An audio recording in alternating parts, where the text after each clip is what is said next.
an enviable position of being the last speaker in a very busy day just before reception time. I'm going to give you a brief update on a project that NISO undertook and is in the midst of undertaking on alternative metrics and new forms of assessment, and kind of moving those metrics into the mainstream of... When we think about alternative, how many of you remember this? How many of you looked like this, or maybe wanted to date someone who looked like this? But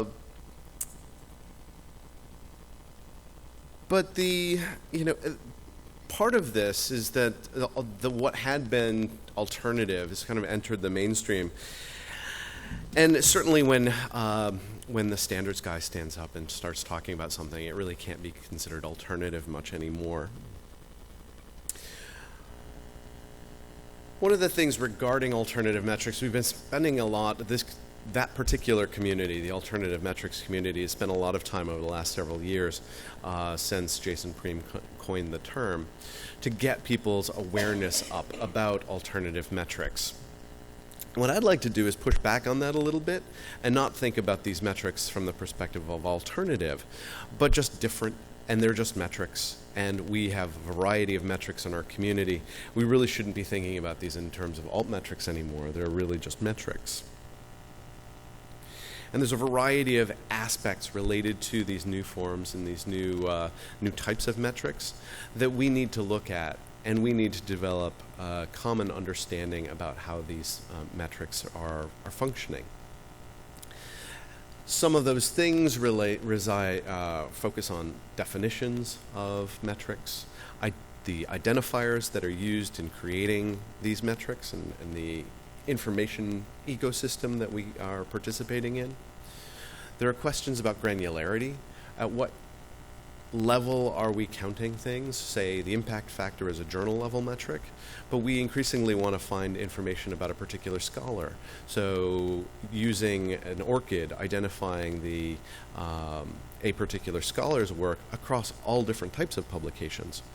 People might want to focus on a particular funder or a particular funded project. We can use things like FundRef. At what time scale are we looking at? In the citation world, citations are generally measured in a span of years, 3 to 5 to 10 years. But certainly tweets and Facebook likes are things that are happening instantaneously. But what's the lifespan of these kind of new forms of communication? What's the lifespan of a blog post? And then we also have the issues around the exchange of this information, because content exists in a variety of different forms in a variety of different locations in the community. There might be an author, or a published final version on a publisher site, but there also might be authors' originals that exist in repositories. And if you want to gather together usage data across those variety of publication forms, you have to have some method of exchanging the information. So, and this is the point at which I start sounding like a broken record. In each of these things, defining what we're counting, describing what we're counting, identifying and identifying those things with identifiers, etc. Though all of these elements are standards. How we count things, what we're going to count, what we're not going to count, how do we aggregate that information? Again, all standards. So in this context, in 2013, NISO launched a project on on alternative assessment and trying to build some consensus around these new forms of assessment. What do we mean by them, and how can we use them, and how can we build trust around them? We approached the Alfred P. Sloan Foundation. They generously funded this project. Many thanks to our dear friends at Sloan for their support of this project. And we launched a 2-phase initiative with the funding that we've received. Because when we launched this project in 2013, there wasn't a clear understanding of what the community needed regarding standards or best practices for alternative metrics. It's a fairly new, nascent area in the community. And actually, we received some pushback at the time, saying that it was too soon for standards, too soon for best practices regarding alternative metrics, because we didn't want to get in the way of innovations that were taking place. People didn't want to be inhibited by standards and best practices. There were some differences between what are core products and features of particular products versus what is common amongst the various elements. So we approached this from, at least from a phase 1 perspective, to look at a brainstorming initiative. What are the issues that we might be able to standardize? What are the problems that we're facing in this community? So phase 1 consisted of 3 in-person meetings. We hosted our first in San Francisco in October, associated with the PLOS alternate article level metrics meeting. We had our second meeting in Washington, D.C., associated with the CNI fall meeting in December of 2013. Then we had our final in-person discussion associated with the ALA Midwinter Conference in January 2014. We had invited a number of participants for these in-person meetings from the academic research community, universities, as well as funding bodies. Unfortunately, we didn't get enough participation from those communities in the in-person meetings, so we also conducted a round of one-on-one telephone interviews.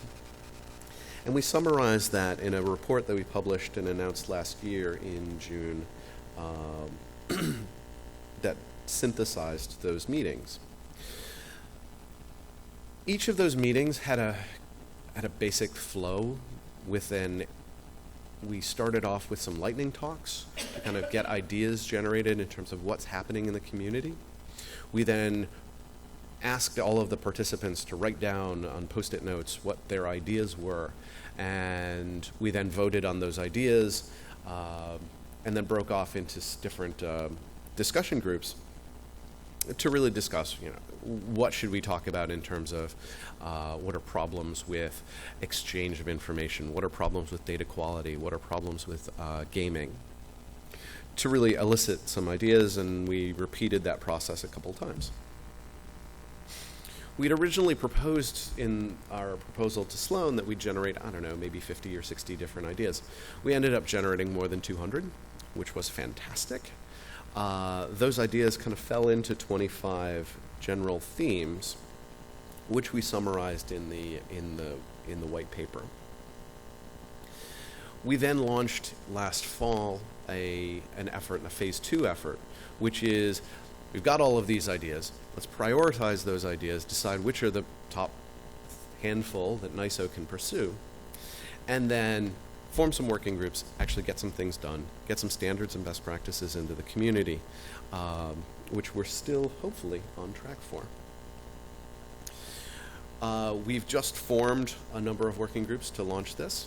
I'll get into what those groups are doing. Those groups will work through about February of next year in order to put forward to the community some draft for trial use, some drafts for comments, and then hopefully we'll have some final published recommendations by, say, summer of next year. So these were some of the themes that came out of the 200 plus ideas that we had.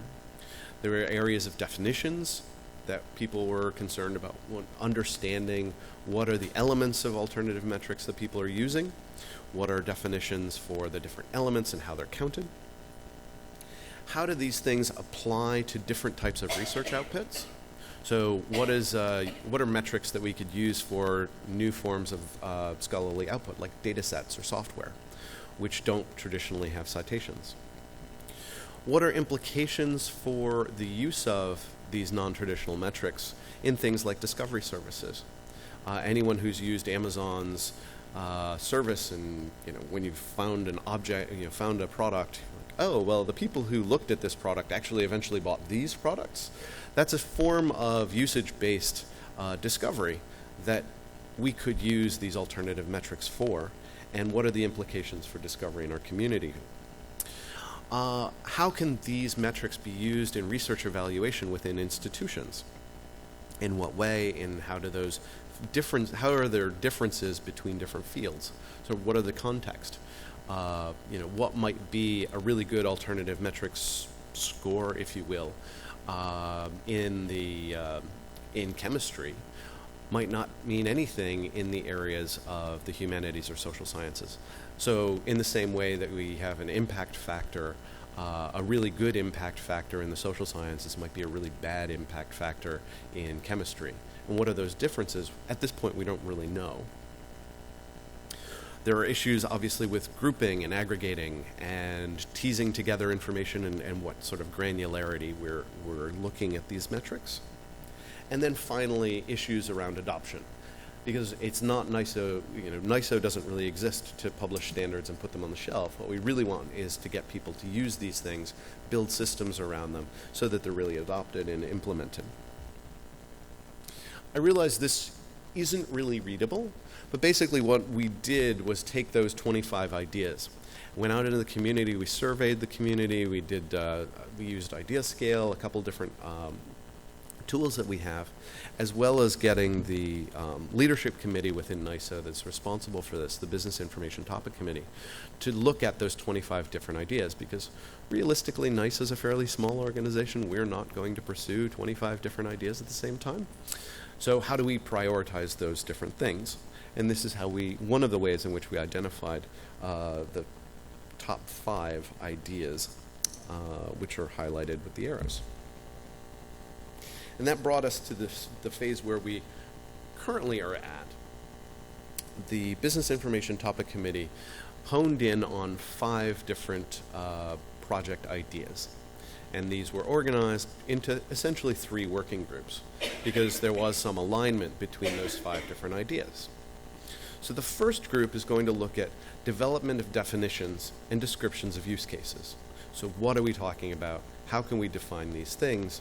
And how can we define their use in the community? The second working group is going to focus on the definitions for appropriate metrics and calculation methodologies for non-traditional output types. So basically these are things like software, things like data sets. What's the use of a data set? What are the implications for data set use? For example, Project Counter with article downloads extracts out machine use. But in the case of data sets, machine use is probably really important, maybe even more important than human downloads. So we don't want to extract that, but how do we count that? That group is also going to look at the promotion and use and facilitation of persistent identifiers in the community. We've tied those 2 things together because while we need persistent identifiers for articles, a lot of that work has already been done. People are using DOIs. We've had a lot of success with ORCID, but there isn't the same level of persistent identifiers with these non-traditional output types. But obviously we still have work to do with ORCID and adoption of FundRef, et cetera, et cetera, et cetera. The third group is going to look at development strategies to improve data quality through service providers. So how do you get people who are creating data in the same way so that it can be shared between different providers? So those 3 groups are going to work together under an umbrella organization, a steering committee, which is comprised of the co-chairs of those 3 groups. And these are the co-chairs of the 3 groups, as well as a representative from NISO's Business Information Topic Committee who's overseeing this project, Nettie and myself, to kind of coordinate all of the work of the activities. Because there is going to be overlap. There are going to be issues that the data quality group is coming up with that will need definitions. So, this steering committee will help to overlap them, to address those areas of overlap. So for more information, the 3 working groups just got started. They all formed about a month ago, in the last 6 weeks or so. So all of those groups have had maybe 2 or 3 meetings. They're meeting every other week. in order to really push forward and get this work done in a relatively concentrated time frame. Years ago, people used to complain that NISO couldn't get standards done quickly enough, and now we're managing to get them done, hopefully in a year, which is a pretty good time frame for development of standards. So they're pushing forward. They're hopefully they'll be having things that you all can see and comment on towards the end of this year, early next year, if everything goes smoothly and swimmingly. And I trust that Nettie will rein them in with the whip and let's get on it, people. So for more information, this is the links to the information as well as a link to the white paper. We've tried to be radically open with this project, so we've posted as much information as we can do, probably too much information.